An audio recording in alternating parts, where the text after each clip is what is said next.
So as I mentioned in the introduction to this session, we have something of a rarity here when it comes to a piece of street hypnosis footage, in that we have captured some of the setup and pre-frame. This is phase one of the 5-stage hypnosis without trance process. We've captured some of it here. Hey guys, how's it going? This is James Tripp. This is a video for Hypnosis Without Trance. It's going out on Chaos Wave here on YouTube. One of the most common questions that I get left on the hypnosis demo videos that I put up here on YouTube is, James, I tried this with somebody and it didn't work. What did I do wrong?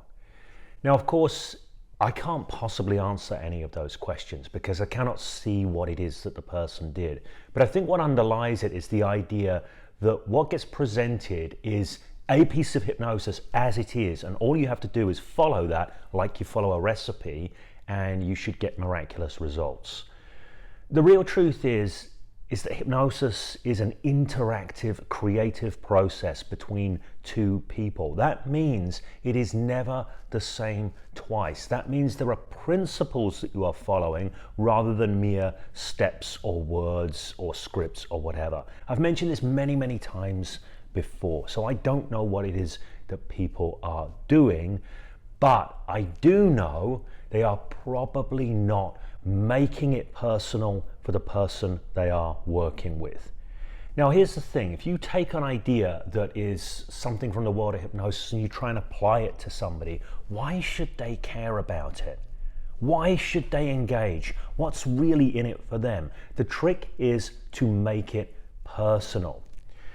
So I'm sharing a clip here which is from a much longer tutorial. It's from a 50-minute breakdown which is on the Hypnosis Without Trance online deep apprenticeship. And the reason that I've chosen to share this clip with you here is it is unusual for a piece of street hypnosis footage in that some of the setup and pre-frame has been captured on the video. So in Hypnosis Without Trance, we work with a 5-phase process map. This is to guide us, inform us into what it is that we want to be focusing on right now in a hypnotic process. The first phase of this is setup and pre-frame.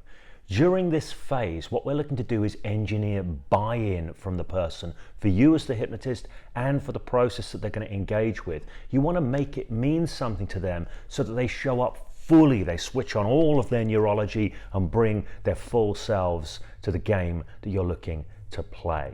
We're also going to let the clip run on a bit and look at some of the process map phase 2 elements as well, because we're continuing to use personal material from her in the form of what I call neuro handles. That's part of the Hypnosis Without Trance system.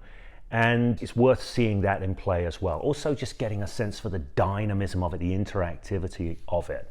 Last point I will make here is the piece that I'm opening up with here is the same piece that I demonstrated a few videos back with Alberto Delisolo. Now there's something I want to draw your attention to here. A couple of people in the comments section there noted that Alberto seemed to know the position to put his hand in ahead of time. He did, because he's seen me do this before. In this example, the person I'm working with has no idea. I hadn't met her till moments before the video started running here.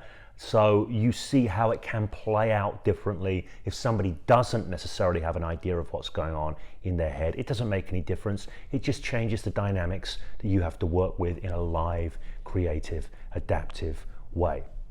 Okay, so let's look at this segment from this longer breakdown, and then I'll see you again on the other side to wrap. We're going to use stuff to just give you a little bit of a different experience. So as I mentioned in the introduction to this session, we have something of a rarity here when it comes to a piece of street hypnosis footage, in that we have captured some of the setup and pre-frame. This is phase one of the 5-stage Hypnosis Without Trance process. We've captured some of it here. Not all of it, but some of it. So what you haven't seen is me initiating a conversation with her about what she loves, something she loves doing. And she's told me she's an artist, she's a painter. Now the reason I've done this is because we always want to make things meaningful, but we also want to work with what is meaningful to the client. If we want to get somebody to buy in to hypnosis, to bring the reverence that we want, to bring the focus that we want, to bring the absorption that we want, ideally, we want to start with something that means something to them. So she's a painter, she's an artist, and I bring this in to get a hook into the process. Now, what I also want to do here is consider what it is about being a painter and an artist that might be useful for us to utilize. And my initial punt is on absorption. I'm figuring that when somebody is painting, when somebody is doing their art, they're likely to be fully immersed, fully absorbed. This is a useful quality because we want this with hypnosis. So I bring this to her by making an offer. Absorption here is my offer. I say that what we're going to do, I say it uses that same kind of absorption. Is that how you describe it? So I've made an offer there with the word absorption, with the concept absorption. I want to make sure this is an offer and not an imposition. That's why I say it uses the same kind of absorption. Is that how you describe it? I want to check in. She says, yeah, focus. So she takes my offer of absorption. It kind of part resonates because she says yes, but she upgrades it to focus. From now on, I'm going to use focus because that's her neuro handle. That's the thing that is the most meaningful and the most resonant. So I say focus. That's exactly it. Okay, I'm validating that. I'm saying that's exactly it. And I'm saying that what we're going to do is exactly like what she's got here in terms of this neuro handle. So I'm connecting what we're doing with what's meaningful to her via using her neuro handle. This video is sponsored by the Hypnosis Without Trance online deep apprenticeship.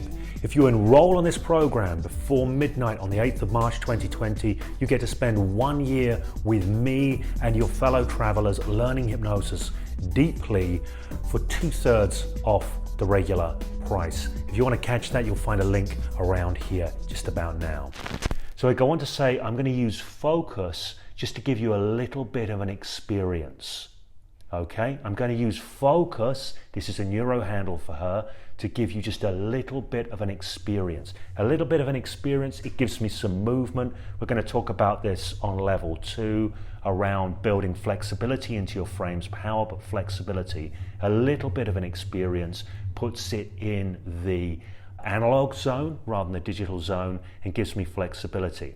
And then I go on to tag it into the not hypnosis frame. It's not hypnosis, I say, but it'll give you a sense of how hypnosis works. That second bit isn't captured in the subtitles, but that's what we're doing, the not hypnosis frame.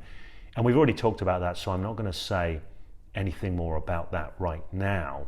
So that's a little bit of the setup and pre-frame captured there. We're now going to segue immediately into stage 2 of the 5-stage process, which is establishing responsiveness and focus. Just to give you a little bit of a different experience. It's not hypnosis, it's just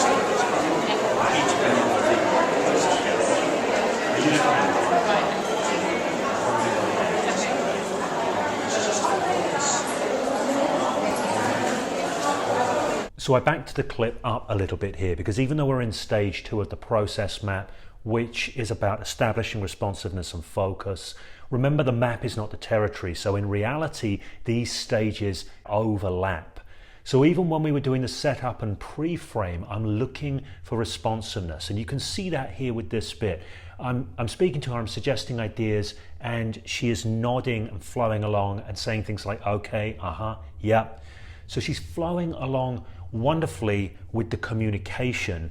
And if you remember from module 1, we talked about flag testing, we talked about the concept of red flags and green flags. This is all green flag material. I'm getting very fluid responses, clear, congruent yeses, ahas, okays. So she's moving along fluidly with the process. I'm not seeing any red flags, which is excellent. Red flags might be her kind of looking at me side on, cocking her head to one side, maybe asking slightly difficult pernickety questions, anything that seemed to be establishing her own authority, her own autonomy, going against the process rather than going with it. I'm not seeing any of that. And this is absolutely crucial because this is why I proceed here. I'm seeing all green flags and no red flags. So the next thing you see me do here is I say, I need you to put your feet a little closer together and notice that this is a full body communication. I'm directing with my hands, my whole body is aligned with this communication because this again is building further responsiveness. I want to direct and I want to see a fluid response, and that's exactly what I get here. So because I'm getting good fluid responses, lots of green flags, no red flags, I proceed to set up the card in the hand. And I do so via the classic witch doctoring pattern of are you left or right-handed? We've talked about this in module 1, so we won't get into it here. Right-handed, she says. So I proceed with a composite verbal and non-verbal communication. And we're going to look at both of these elements here. So I say to her, I'm going to borrow your hand for just a second. And as I say this, I reach towards her hand.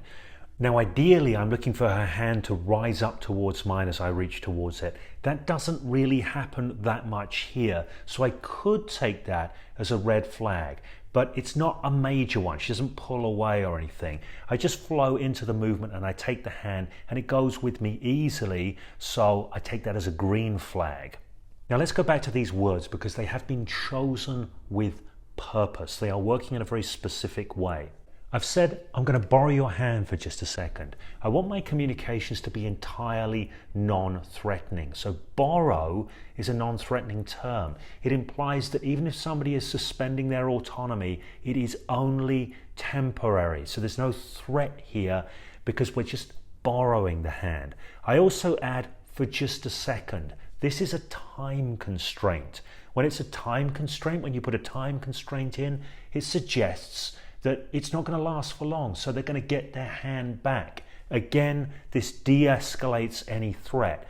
I want to be taking charge here, absolutely and completely, leading the dynamic. And the more I can depotentiate any resistance that might come from me being too grabby, so to speak, too authoritarian, anything I can do here to de-escalate that resistance is incredibly useful. So hence the term borrow and that time constraint, just a second. Now, non-verbally, I'm really taking charge of the arm here, but I'm doing it with a light touch. I don't want to drag or pull her arm around. I want to communicate through touch how I want the hand and the arm to move. So when you touch, when you move people about, think of it as a communication, not pushing and pulling people about. And because it's a communication, you want to be sensitive to the response. Again, you want a fluid response. You want the limb that you're moving, or if you're moving a person from A to B, you want to feel them really going with that. This is green flags.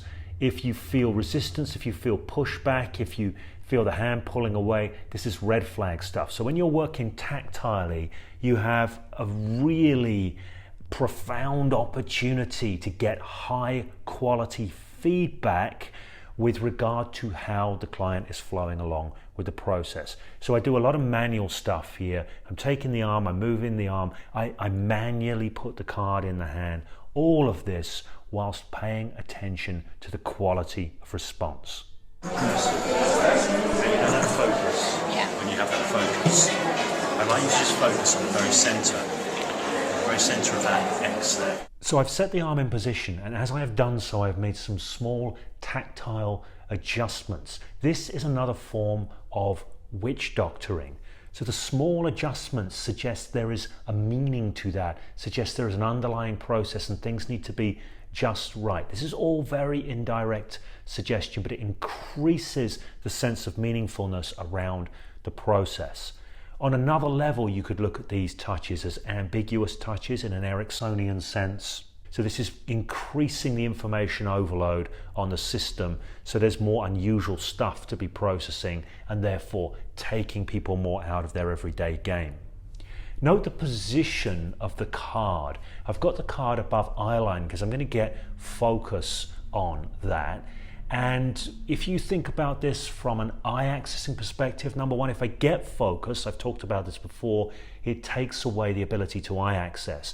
By moving it up above eye line, we're taking somebody into the visual processing area and therefore out of their internal dialogue. So this is just a subtle touch. It's not absolutely essential, but as I've spoken about before, what we're often doing is stacking the odds. This is a little bit of business that can help just to keep people out of their internal dialogue. So of course we're setting up focus here, and it's rather fortuitous that her neuro handle just happens to be the word focus. Remember, that's one that she came up with when talking about her art. So I revivify it. I say, now you know that focus. And she says, yep. This is interactive. I want to get that yep. It's increasing buy-in, it's increasing engagement. I then go on to say, when you have that focus, I'd like you to just focus at the very center of that X there. So it's when you have that focus, I'm leaning on that again. This is an embedded command once again. I'd like you to just focus on the very center of that X there. And of course I am using my non-verbals as well, so I am pointing. I'm shifting around and taking a shared perspective. I am staying out of her eye line. I do not want eye contact with her to draw her away from the X and towards my eyes. If you look at somebody in the eye, there is a strong socialized response in there for them to engage with you in eye contact and drop back into a kind of social space, back into a social trance, and that is not what we are facilitating here. Okay, so a lot of details and a lot of richness in that segment of breakdown. As I mentioned, it comes from a much longer breakdown from inside of the Hypnosis Without Trance online deep apprenticeship. We're pretty much entering the last 24 hours now. Maybe we're in the last 24 hours when you see this video. So really, if you want to get on this program, take this opportunity to get the 2/3 discount that you can get on a year's membership. That offer closes at end of play on Sunday the 8th. Pacific time. Okay, so make sure you get on that if you want that.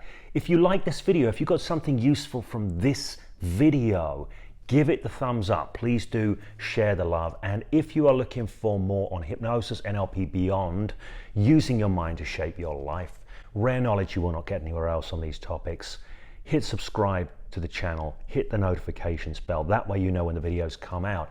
And most important thing here is the comment section below. Ask the questions you want to ask, give the feedback that you want to give, and that way the chaos wave conversation can continue.